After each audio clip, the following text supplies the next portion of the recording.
Hi, this is Uri L'Tzedek's Talking Torah and Tzedek. I'm Judry Subar. I'm here with Steve Lieberman, who's a lawyer in Washington, D.C., focusing his practice on intellectual property work. Steve, I understand that aside from the IP work that you spend most of your time doing, or at least a lot of your time doing, you do other work that might be called work in the public interest. What term do you use to refer to that part of your practice? Two things. A lot of it is constitutional law related work, so I refer to it as constitutional law. But also I like to describe it as vanquishing foes who deserve to be vanquished, which covers a broad category of different cases. But as we'll talk about, the public interest work I do is very, very eclectic, and I think that's the term that sort of best describes it. Okay. Aside from the general understanding that lawyers should do some work in the public interest, is there anything in particular that got you interested in that sort of work? Right. So a couple of things. One general and one very specific practical thing that happened on the first day that I was a lawyer in private practice. So in general, I always wanted to do First Amendment work because I thought it was critical in society to make sure that there were bounds and constraints on the way the government interacted with its citizens, particularly First Amendment related constraints. And that's something that's very resonant today because, as you know, on this very day in just about 3 hours, the federal government is going into court in the District of Columbia to ask the judge there to prevent the publication and distribution of a book by John Bolton that criticizes the Trump administration. So the concerns that actuated me back in the early 1980s are very resonant today. But the thing that happened that I think was really so strange was the very first day that I was practicing law. I had just finished a clerkship in the Southern District of New York, and I started working at a firm called Cahill Gordon with a man named Floyd Abrams, who was known for doing First Amendment law. And I get a call out of the blue from Rabbi Avi Weiss. Rabbi Weiss was at the time probably one of the most famous rabbis in the United States. He was an activist. He had been a leader of the Soviet Jewry movement. And he called me and he said, "Steve, I have a case for you." And it shocked me because I didn't know that he even knew that I had started practicing law that day. He said, "My synagogue, the Hebrew Institute of Riverdale, wants to put up a Chanukiah in a public park that's about a block away from the synagogue. And the New York City Parks Department said, no, they're not going to allow it. Will you represent me?" And as a first day lawyer, knowing nothing, but being very confident, I said, "Absolutely, you have a great case. Of course, we'll represent you." Then, of course, I had to go and sell it to the firm and explain to them that I had a new client who was not expecting to pay any legal bills. And we did the case. We convinced the city to back down, and the Chanukiah has been up every Hanukkah for the last 35 years now. So this was actually a case that predated all the Chabad litigations involving their giant menorahs in Central Park and other places. So that's what happened. The first day I was practicing law, I got my first public interest case. How was it that Rabbi Weiss came to you? So I had knew Rabbi Weiss through my father, who was a community leader in Riverdale, which is where Rabbi Weiss's synagogue was. And my father had always been a great community activist and community leader. And he must have told Rabbi Weiss that I had started practicing law that day. We knew each other a little bit. And then in the years going forward, we worked together on dozens and dozens of cases and projects as well, including a very successful effort to get sponsors for Ethiopian Jews who wish to emigrate from Ethiopia, where their lives were being threatened. It was sort of on a very small scale, a reprise of what the Joint Distribution Committee tried to do during the Shoah. We were able to get a fairly significant number of Ethiopian Jews out of Ethiopia. Eventually, they went to Israel rather than the United States, but we worked together on a lot of projects together. It sounds like some of the work that you've done for Rabbi Weiss, and I'm sure for other clients like him, has been a little bit different from some of the public interest work that some lawyers do. I know that a lot of public interest lawyers view themselves as people who represent directly the oppressed or the marginalized. And I'm sure you've done some of that, but as I understand it, some of the work that you've done is on behalf of people like Rabbi Weiss, who themselves do work on behalf of the oppressed or marginalized. How do you, as a lawyer who does that general sort of work, view your role in making the world a better place? Right. So, and this may sound a little bit strange, but in the prism of Jewish law, I think it's not strange at all. We're taught that the most powerless people are the dead, the people who can't act or speak for themselves, and that there's a great duty to act to protect those who cannot protect themselves.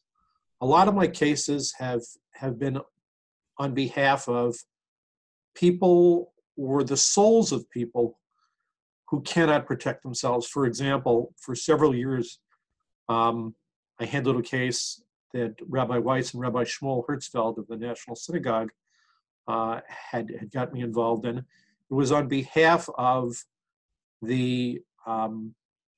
of individuals whose predecessors had been murdered at the Belzec death camp in Poland, and whose remains were being threatened by a massive trench that was being constructed as part of an effort to update the death camp, to make it more interactive and available to visitors. The souls of the individuals who had been murdered at Belzec were as powerless, as oppressed as anyone you could possibly imagine. A case that I've been working on the last few years for Chabad involves trying to get back from Russia thousands and thousands of holy manuscripts belonging to the Chabad Lubavitcher Rebbe's library and archives. These books, which contain their notes, their writings, are like the souls of the dead Rebbe's. There's nobody, they can't speak for themselves, they need somebody to speak for them. Another case was on behalf of the Jewish community in Caracas, Venezuela, that was being threatened with terrible anti-Semitic-based harm from the government of Hugo Chavez. These were people who, if there was nobody to defend them, would have been subject to the same sort of activities that the worst totalitarian regimes have engaged in against the Jewish people. So really, although it's not sort of the typical work on behalf of oppressed groups, it fits very much into the same category. You've mentioned a number of cases that you've worked on. Is there one or maybe two that really stand out as being particularly meaningful? Yes. So two of them I've already mentioned, and I don't mean to exclude any of the cases, because I try not to take cases that don't have importance not only to the individuals but broader sort of societal importance. But I remember something that was very meaningful to me was the Belzec case. When we were in court in the Southern District of New York, arguing that case in front of Judge Sprizzo, the courtroom was filled with survivors of the Shoah. The courtroom, every single row was filled with Shoah survivors who came to see how the court would handle an effort to defend the sanctity of the graves of their parents, their grandparents, their lost aunts and uncles. And many of them were in tears throughout the proceeding. The second one that really gave me enormous satisfaction was when we had originally been approached by the Jewish community in Caracas. We were told that they were terribly afraid that Hugo Chavez was going to physically wipe out the Jewish community in Caracas. There was a terrible fear that there was going to be pogroms, that their property was going to be destroyed, people were going to be threatened, they were going to be forced to leave the country. After we brought a proceeding before the Inter-American Commission on Human Rights, and that petition was publicized within the Venezuelan government, I received a call from one of the leaders of the Caracas Jewish community about 6 months later, who said, things have changed. The publicity, the international publicity, and the risk that what Chavez was threatening to do to the Jewish community has made us safer, that the government has backed off. So, you know, having been a lawyer for many years, it's very rare that you can see a direct correlation between a case that you bring and some real good. And this was an instance where we saw that the actions we had taken actually served the intended purpose of protecting the community that we were representing. And that was very, very meaningful to me. Sounds really gratifying. Obviously, you've done a lot of work for Jewish people, Jewish interests. Is there anything in particular about your Jewish identity that kind of motivates you to do this work or to think about this work in a particular way? Yeah. So there is, and I don't pretend to be a Torah scholar, but I know that in the Torah, there are at least 36 instances where the Torah talks about the need to love and to protect the ger, the stranger. And that we're told that we should love the ger, the stranger, because we were strangers in the land of Egypt. The theme of the Pesach Seder. And I think that's really a very integral part of any Jewish person's psyche. That you know that because you were a stranger in the land of Egypt, because you've been a stranger in many, many lands over the last 3,000 years, you have an obligation to make sure that those who are strangers now, the weak, the oppressed, the people who are treated differently, and this is very, very resonant given what's going on in our society here today, they need and they deserve protection. So that's something that's always driven me, that particular obligation to love the ger. Okay. You've been doing this kind of work for quite a number of years. Do you have any particular advice that you'd give to a young person, whether that person is a lawyer or not, whether that person wants to spend his or her life practicing law or doing something else? Do you have any advice for a young person who wants to spend some of their life doing work that they consider to be in some fashion in the public interest? Yes. One general overarching piece of advice, and then a couple of very specific suggestions. The overarching piece of advice is do it. Don't just talk about it, don't think about it. Do it. You have to make sure that some component of your practice, I mean, look, when you become a lawyer, you have a very valuable ticket. There's something you can do with that ticket. You can accomplish good, you can accomplish bad, you can just make money for yourself, which is not a bad thing. I mean, everybody has an obligation to support their family, but you can do more than that.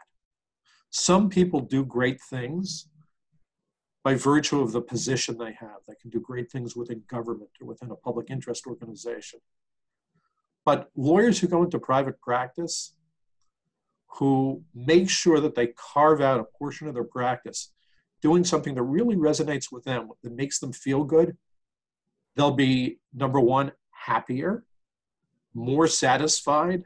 When they look back on the career, they'll smile because they know they accomplished something, they did something important, or at least they tried to do something important. And it will also make them better lawyers. If you're doing securities litigation or estate tax law or patent litigation or whatever it is, if you start to do these constitutional cases, you'll be handling new and different issues from what you had done before. You'll be broadening your scope of experience. You'll be learning things that you never knew before. It will make you a better lawyer in so many ways. And what do you do to get there? You have to decide you want to do this. Almost every law firm in the United States is openly enthusiastic about taking on cases that advance the public good. For many of them, it's just those cases where they can get some favorable publicity. But for most of them, they genuinely want to do good. So you volunteer, you tell the partners you're working with that this is something you want to work on. And you make sure that some percentage of your practice is devoted to that work. I've always tried to do between maybe 10 and 30% of my practice in this area, and it's amazingly satisfying. So the answer is choose to do it and then go do it. The law firm won't think any less of you. Maybe they won't diminish the amount of paid work you have to do, but you're not going to mind doing the extra work on these cases. Believe me, you'll feel good about it when you're doing it, and you'll feel great about it when you look back on what you've done. Okay. Thanks, Steve, for your thoughts, and all the best. Thank you, Judd.